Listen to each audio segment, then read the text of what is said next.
This maths question is from the C1 module of the CCEA specification, and it refers to a curve shown in the diagram. You have to find the values of P and Q, and we're told that the curve crosses the y-axis at C, and we have to find the coordinates of C.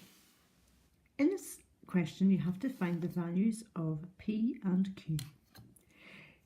They give the function for you, and you can see that when x is 3 and x is minus 1, y has the value 0 because the curve crosses the x-axis at 3 and minus 1. This means that I could write 0 is equal to 3 plus p and 3 plus q all squared. It also means that I can write 0 is equal to minus 1 plus p and minus 1 plus q all squared. For this here times this to equal 0, either 3 plus p must equal 0 or 3 plus q must equal 0.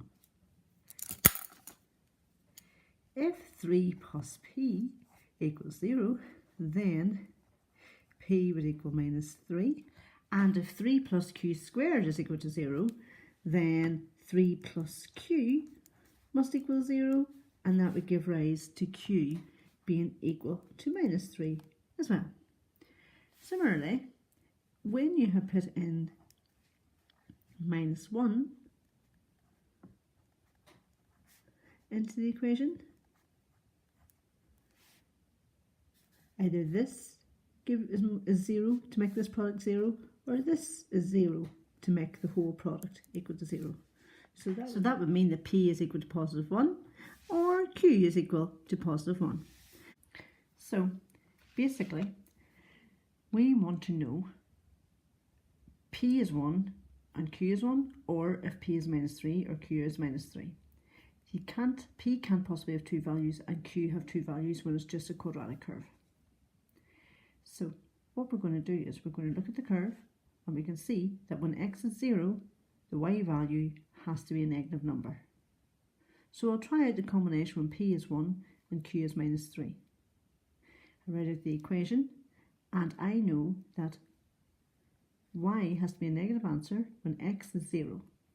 So I put in zeros for x's, and I try out 1 for p and minus 3 for q. Minus 3 squared is positive 9, be careful of that. And 0 plus 1 is 1. For this combination here of p being 1 and q being minus 3, I get an answer of positive 9 for y, but we want y to be a negative number. So I'll check with the next combination.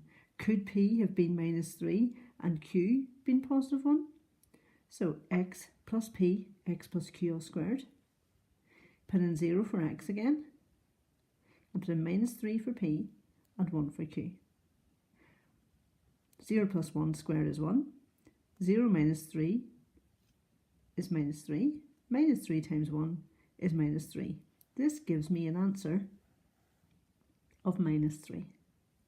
And that there is below the x-axis. So my conclusion is that p must be minus 3 and q must be equal to 1.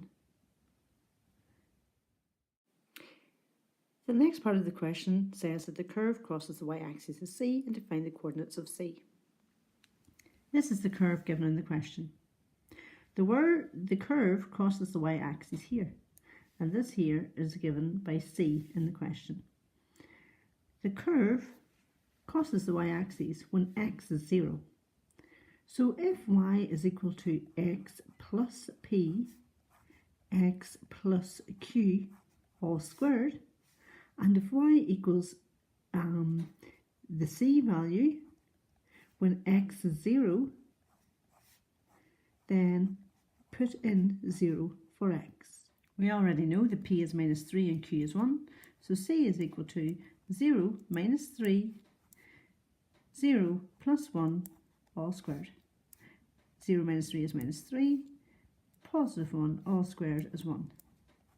So c is equal to minus 3, and the coordinates of where the curve crosses the y-axis is 0, minus 3.